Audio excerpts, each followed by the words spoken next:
وكفى وسلام على عباده الذين اصطفى أما بعد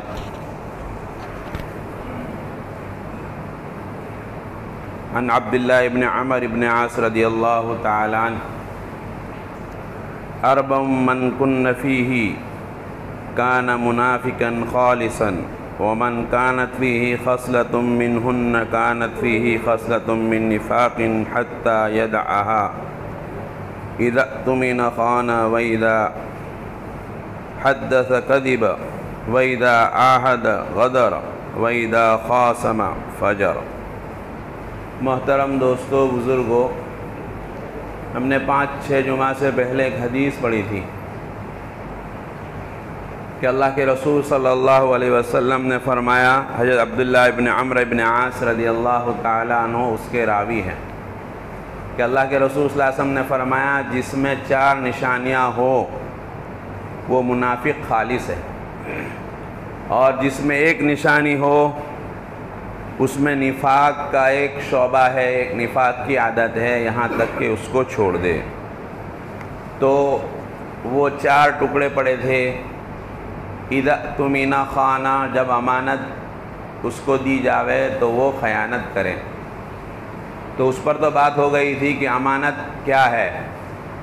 امانت بعد میں بھی ہوتی ہے، امانت روپے پیسوں میں بھی ہوتی ہے، امانت اپنی ڈیوٹی میں بھی ہوتی ہے۔ تو بعد میں امانت کیا ہے کہ کسی نے کہا کہ ہم آپ کو یہ بات کرتے ہیں، کسی کو کہنا مت، یہ بھی بات امانت ہوتی ہے۔ یا بات کہتے کہتے آدمی دوسری طرف دیکھے، آجو باجو کوئی سنتا نہیں رہا، اس کا مطلب یہ ہوتا ہے کہ یہ بات چھپانا چاہتا ہے، تو یہ بھی امانت ہے۔ اور ایک امانت کا لفظ ہمارے سماج میں جو مشہور ہے کہ کسی کو روپے پیسے دیے، اس روپے پیسے کو آدمی جہاں لگانا تھا وہاں نہ لگاوے، یا اس کے پاس رکھے تھے کہ یہ اس کو رکھے، اب اس نے اس پہ بے ایمانی کر دی، اس پیسے کو استعمال کر لے، یہ بھی بے ایمانی ہے۔ اور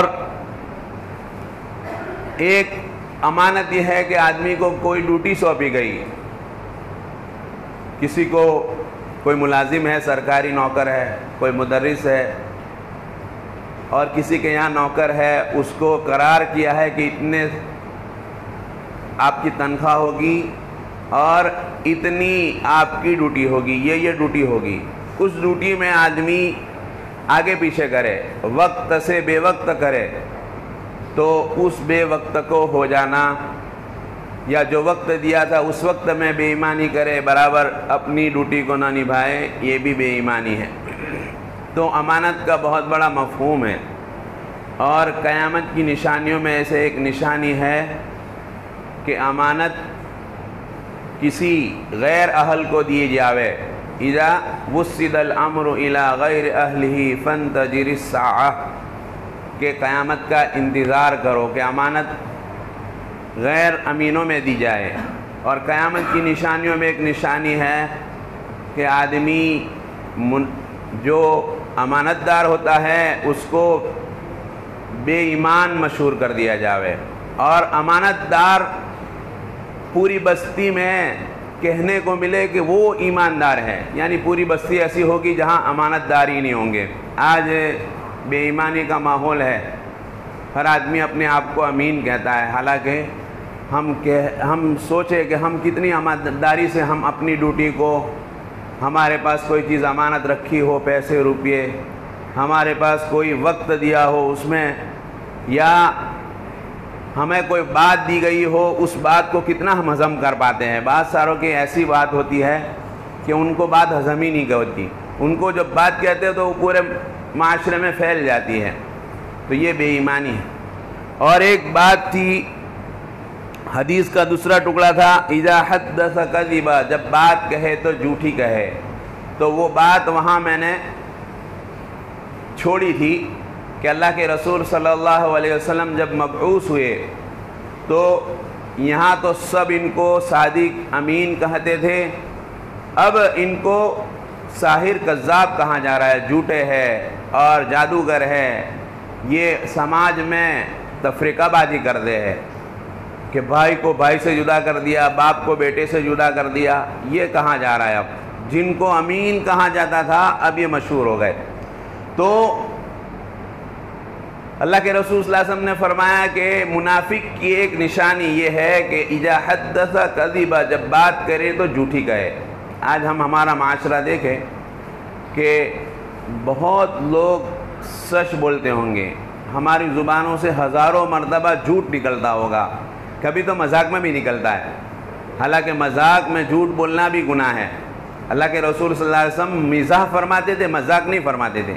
مزاح الگ ہے اور مذاق الگ ہے۔ مزاح کہتے ہیں، اللہ کے رسول صلی اللہ علیہ وسلم ایک بڑھیا آئی تو ان کو کہا کہ بڑھیا جنت میں نہیں جائے گی، وہ رونے لگی، تو پھر اللہ کے رسول صلی اللہ علیہ وسلم نے ان کو کہا کہو کہ کوئی آدمی جنت میں بوڑھا ہو کر نہیں جائے گا، بلکہ اس کو اللہ تعالیٰ جوان بنا کر بھیجیں گے۔ تو یہ مزاح تھا، سچ بھی کہہ رہے ہیں۔ اور اسی طرح اللہ کے رسول صلی اللہ علیہ وسلم ایسی بہت ساری مزاح فرماتے تھے۔ تو مذاق جو ہماری بھاشا میں ہوتا ہے نا ہنسنے کے لیے، تو اس میں بھی جھوٹ نہیں بولنا ہوتا۔ ایک عورت اللہ کے رسول صلی اللہ علیہ وسلم کے زمانے میں اپنے بچے کو بلا رہی تھی، یا بیٹا تو میں تجھے کچھ دوں۔ اللہ کے رسول نے فرمایا کہ تو نے جب اپنے بچے کو بلایا تو تیری نیت کیا تھی؟ کچھ دینے کی تھی؟ تو کہا اللہ کے رسول ہاں میری نیت اس کو کچھ دینے کی تھی، میرے پاس کھجور تھا۔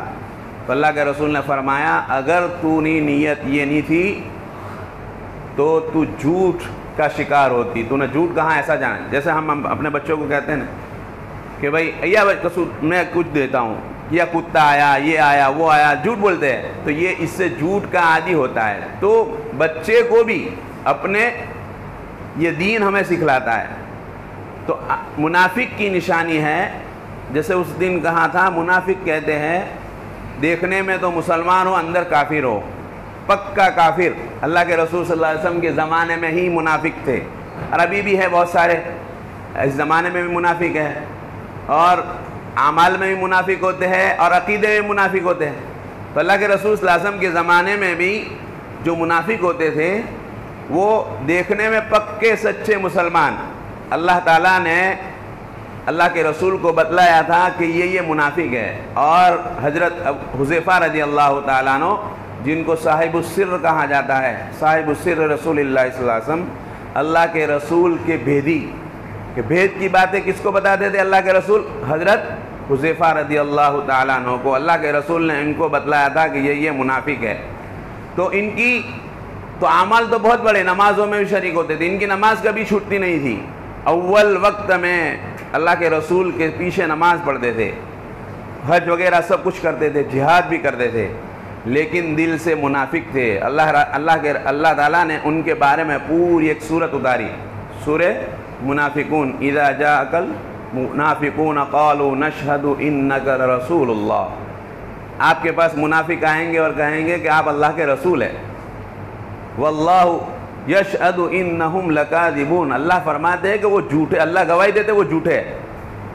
جھوٹ کس بات کی؟ کہ وہ کہنے آپ اللہ کے رسول ہیں تو اللہ کے رسول آپ کو نہیں مانتے، وہ اس بات میں جھوٹے ہیں۔ جیسے بہت سارے آدمی کہتے ہیں نا تو بہت سچا ہے، اس کے دل میں کیا ہوتا ہے؟ یہ جھوٹا ہے، تو وہ اپنے کو جھوٹ بولنے کے لیے، اپنے کو پھسلانے کے لیے ایسی باتیں کہتا ہے۔ تو اللہ تعالیٰ نے فرمایا واللہ یشہد انہم لکاذبون، اللہ گواہی دیتے کہ وہ جھوٹے ہے۔ تو منافق، اور پھر اللہ فرماتے واللہ یعلم انک لرسول، ان کے رسول ماننے سے، ان کے رسول نہ ماننے سے کوئی فرق نہیں پڑتا، اللہ گواہی دیتے کہ آپ اللہ کے رسول ہے۔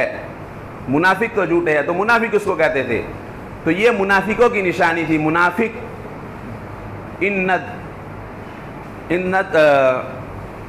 کون سے آیت ہے؟ ان المنافقین فی الدرک الاسفل من النار، جہنم کے 7 طبقے ہیں، جہنم کے اللہ نے 7 طبقے بنائے، ایک کے اوپر ایک ایک، تو ان میں سب سے نیچے کا طبقہ ہوگا جہنم کا، اس میں منافقین کو رکھا جائے گا۔ ان المنافقین فی الدرک الاسفل من النار، سب سے جہنم کا نیچے کا درجہ جو سب سے خطرناک ہوگا، ان میں منافقین کو داخل کیا جائے گا۔ اس لیے کہ منافق سے جتنا ایمان کو نقصان پہنچتا ہے دوسرے سے کسی کو نہیں پہنچتا. ایک آدمی اپنا دوست بن کر رہے اور ہم اس کو دوست سمجھتے ہو تو وہ اس دوست کو جو دوست سمجھ رہا ہے اس کا کتنا نقصان کرے گا. یہ سمجھتا ہے کہ میرا آدمی ہے اور وہ اپنے ان کے ساتھ رہتا ہے اس کا نہ بن کر. تو منافقین نے اور آج تک بھی جو منافق بن کے رہتے ہیں وہ بڑا نقصان کرتے ہیں. تو منافق کی نشانی منافق پناہ یہ بہت بڑا خطرناک ہے. تو منافق کی علامتیں 4 بتلائی. اس میں ایک علامت تو بتلائی کیا کہ امانت میں خیانت کرے. تو میں نے جیسے کہا نا بات میں امانت, روپے پیسوں میں امانت, اپنی ڈیوٹیوں میں امانت, یہ سب امانتیں ہیں. اور اذا حدث کذب, جب بات کرے تو جھوٹی کہے, یہ منافق کی نشانی ہے. تو منافق بہت بڑا دھوکے باز ہوتا ہے. اسلام کا دشمن, اللہ کے رسول کا دشمن, اس میں یہ نشانی ہونی نہیں چاہیے. اور جب تک اس کو چھوڑ نہ دے تو اس میں یہ منافق کی نشانی ہوگا. اور جس میں 4 ہو تو وہ پورا پکا منافق ہو کہا جائے گا. اس کا ایمان ہے تو ایمان پر مرے گا تو اللہ تعالیٰ اس کو جہنم سے بچائیں گے, لیکن سزا تو ضرور دیں گے. اور اگر کسی میں 4 نہیں ہے, 1 ہے, تو اس میں منافق کی ایک علامت ہے. تو دوسری منافق کی نشانی بتلائی تھی کہ جب بات کرے تو جھوٹی کہے. تو جھوٹی بات کرنا بہت بڑا گناہ ہے. جھوٹ بولنے سے رحمت کے فرشتے دور ہو جاتے ہیں. ہر آدمی کے ساتھ فرشتے ہوتے ہیں. جو فرشتے ہوتے ہیں جھوٹ بولنے کی وجہ سے ان کو جھوٹ بولنے والے کے منہ سے بدبو آتی ہے. تو اس بدبو سے 4.5 کلومیٹر دور فرشتے بھاگ جاتے ہیں. جہاں اگر کہیں مردار پڑا ہو تو مردار کی بدبو اتنی ہوتی ہے کہ سارے لوگ وہاں سے نکلنا بند کر دیں گے, یا اپنے منہ پر کیا کر دیں گے, اپنے ناک پر ہاتھ رکھ دیں گے. تو کیا منہ پہ اس سے بدبو آتی. تو جو منافق ہوتا ہے, جب آدمی جھوٹ بولتا ہے تو اس جھوٹ کی بدبو سے رحمت کے فرشتے دور چلے جاتے ہیں. اور آدمی جھوٹ بولتے بولتے جھوٹا اللہ کے نزدیک لکھا جاتا ہے. تو جھوٹ بہت بڑا کیا ہے, بہت بڑا گناہ ہے, کبیرہ گناہ ہے. انشاءاللہ اس کی دوسری بات آئندہ جمعہ کو.